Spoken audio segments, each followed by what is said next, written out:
जो विघ्न विनायक गणेश भगवान की जय। राम रामेति रामेति रमे रामे मनोरमे सहस्रनाम तत्तुल्यं राम नाम वरानने। आज मैं एक वीडियो के माध्यम से आप सभी सनातन धर्मावलंबियों के समक्ष एक विशेष चिंतन लेकर के आया हूँ। चूँकि लगभग 2 दिन से धर्म प्रेमी जनों के व्हाट्सएप के माध्यम से, SMS के माध्यम से, कॉल के माध्यम से और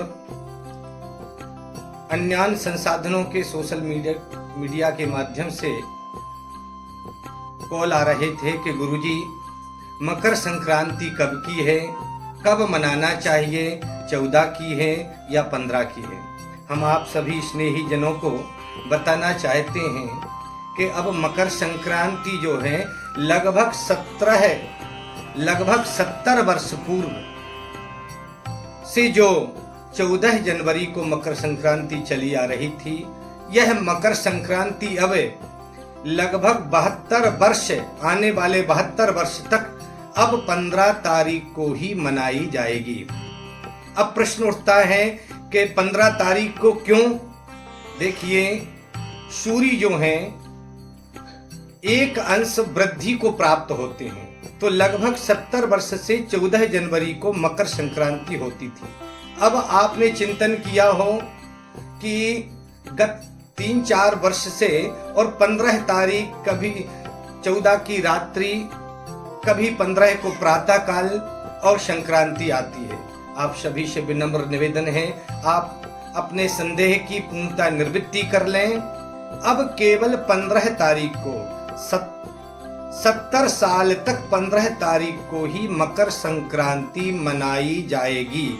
इसमें किसी भी प्रकार का संदेह नहीं है, किसी प्रकार की आपको शंका नहीं करना है। और 15 तारीख को इस बार संक्रांति जो है विशेष अर्की जो है, अर्की का अर्थ क्या होता है, पहले हम इस बात को समझ लें कि संक्रांति किसे कहते हैं। देखिए, सूर्य जो हैं एक राशि पर 1 महीने रहते हैं।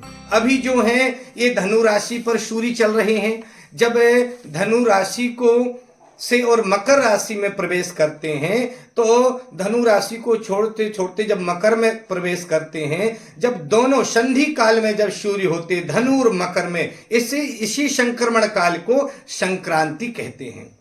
तो संक्रांति तो हर महीने आती है, पर इस संक्रांति का, मकर की संक्रांति का क्यों विशेष महत्व है? इसलिए विशेष महत्व है क्योंकि मकर के जब सूर्य हो जाते हैं, मकर राशि में जब सूर्य आ जाते हैं, तो सूर्य उत्तरायण निवास हो जाता है। अर्थात उत्तरायण सूर्य जो हैं यह विशेष प्रभावी होते हैं। कहते हैं, शास्त्रों में आया है कि उत्तरायण सूर्य जो हैं इनमें सद्गति प्राप्त होती है। उत्तरायण सूर्य के लिए पितामह भीष्म भी और प्राणों को त्यागने के लिए प्रतीक्षा करते रहे। इसलिए मकर में जब सूर्य प्रवेश करते हैं, इस संक्रमण काल को संक्रांति कहते हैं। तो आप सभी से निवेदन है, संदेह की निवृत्ति कर लें और संक्रांति 15 जनवरी को सोमवार के दिन और प्रातः 9:35 से प्रारंभ होकर के सायंकाल 5:35 तक इसका पुण्यकाल होगा। संक्रांति के समय में सभी धर्म प्रेमी जनों को काली तिले कूट करके और तिल का पाउडर बना करके अपने शरीर में और तिल का उपटन लगाना चाहिए। फिर पवित्र तीर्थ जल में, कुआं में, नदी में, बावड़ी में स्नान करके और तिल के लड्डू हैं, दाल और चावल की खिचड़ी है, ऊन के कंबल आदि, अन्यान शाल, स्वेटर आदि ब्राह्मणों को और जो याचक हैं इन सबको देन करके पुण्य लाभ करना चाहिए। तिलोदक स्नान इसलिए किया जाता है कि तिलोदक के स्नान से भगवान नारायण के पसीने से 3 प्रकार के तिल उत्पन्न हुए। तो तिलोदक स्नान करने से और समस्त पापों की निवृत्ति होकर के और वह भगवत तत्व को प्राप्त कर लेता है, इसमें किंचित मात्र भी संदेह नहीं है।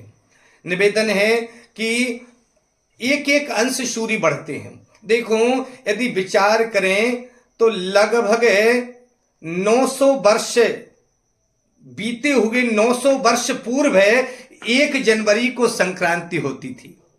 हाँ, और लगभग 70 वर्ष बाद 16 जनवरी को संक्रांति होगी। तो अभी आप सबसे धर्म प्रेमी जनों से बहुत बहुत मकर संक्रांति के हृदय से शुभेच्छा करता हूँ, उत्तरायण सूर्य की शुभेच्छा करता हूँ। यह सूर्य आपके जीवन में और ओजस्वता प्रदान करें, तेजस्वता प्रदान करें, आप सभी को निरोग रखें और भगवान नारायण के तत्व की प्राप्ति हो। 15 जनवरी को दिन सोमवार के दिन प्रातः काल 9:35 से सायंकाल 5:35 के मध्य में सुंदर पवित्र जलाशय में स्नान करके, तिलोदक युक्त जल स्नान करके, तिल, कंबल, खिचड़ी आदि का दान करके और अपने जीवन को सफल बनाएं। जय जय श्री सीताराम।